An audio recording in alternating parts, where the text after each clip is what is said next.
Will the 5D serve the look? They won't. Hey, I want the whole crew and cast to meet up at Sonic. Whoa, did you get that?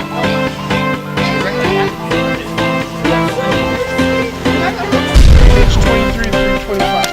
Windy chili dogs? Oh yeah, baby. I'm gonna let you do what you do. That's strictly. Hi guys, I'm Morgen with Above the Line, and today we launch Indy Theatre. A segment where I'm going to show you some of the greatest independent short films on the internet. And every episode we're going to crown one winner, and then at the end of season 1, our incredible panel is going to choose one champion who's going to walk away with some serious swagger. So without any further ado, pop some popcorn and top off your soda as Above the Line presents Indy Theatre. We'd like to see Earth to Echo, please.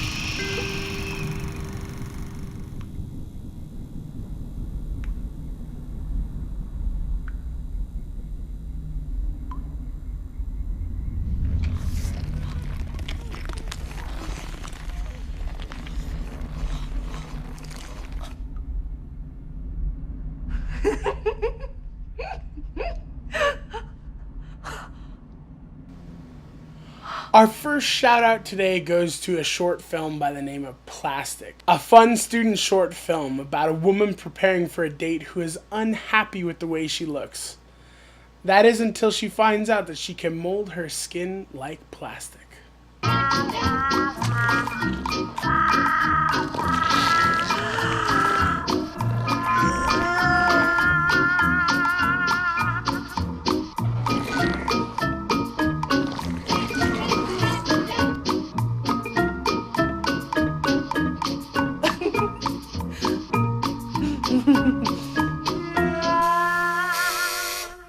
Shit. By Sandy Widyanata and starring Romy Bartz. Now, the effects in Plastic are incredible, but what is most surprising is that they don't have to carry the film. Most of the film relies on the acting of Romy Bartz, who at times can oversell her character, but does an incredible job with building tension with only a minimal amount of lines. You think they made it there? To the gate? Who knows, Rose? Please come eat. We gotta keep moving.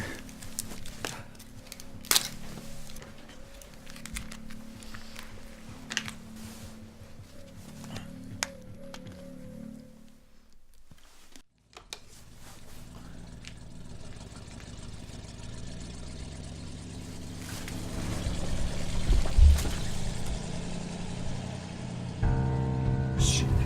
We gotta go. We gotta go right now. Come on. Our next short is Gate 128 by Henry Ciro. The story of a man protecting a woman in a world where the female species is almost extinct, and their journey to get to a safe zone behind Gate 128.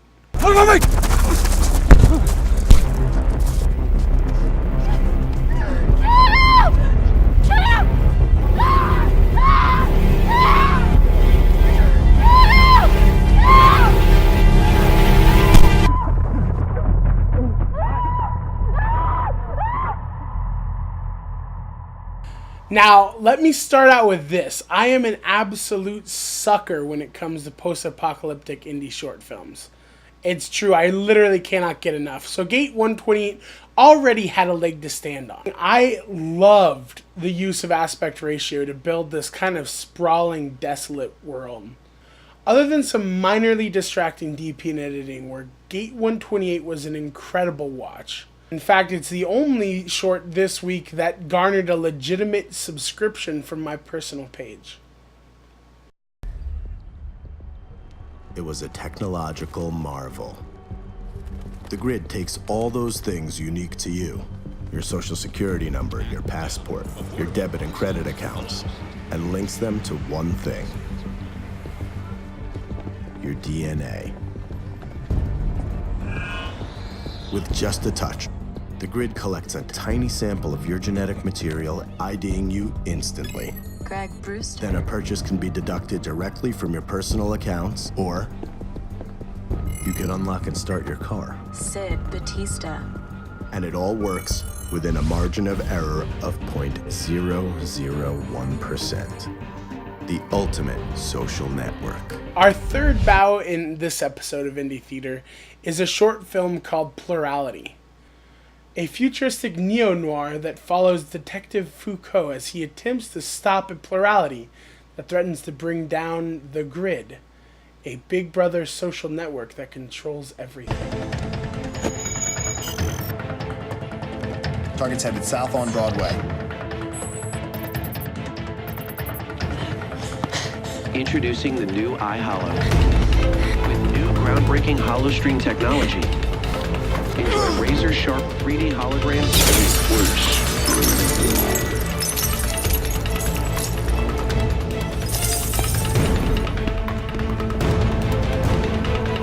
Foucault, what happened? Hey! Foucault!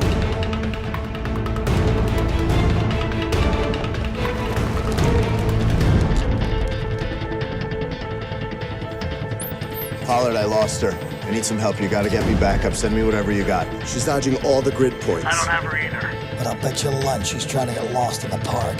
Scanning grid.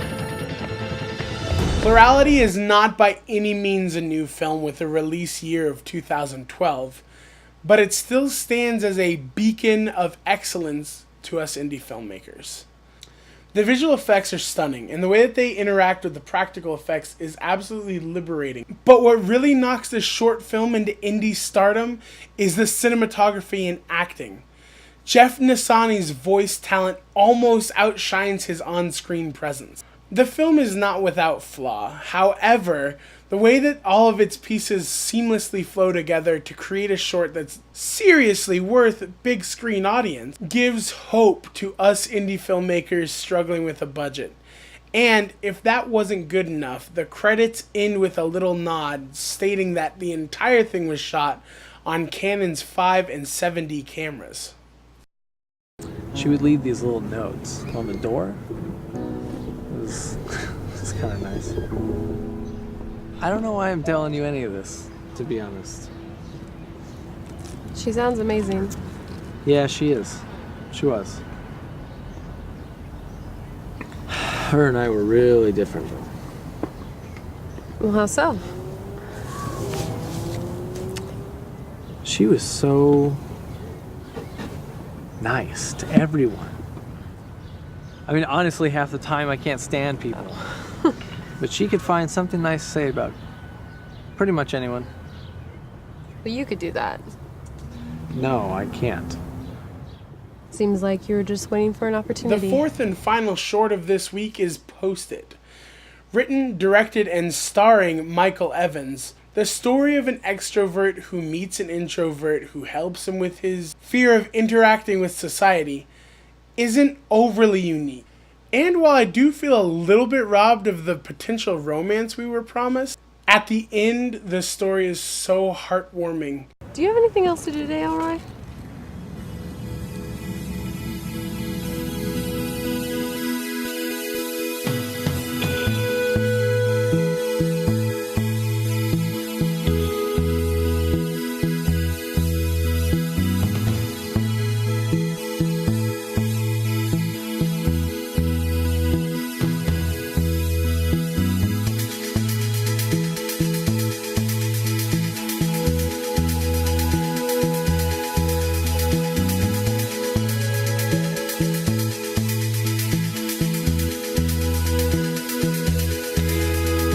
Post-it was the clear-cut winner this week because it never seemed to overstep its bounds and did everything within its best ability to tell the story.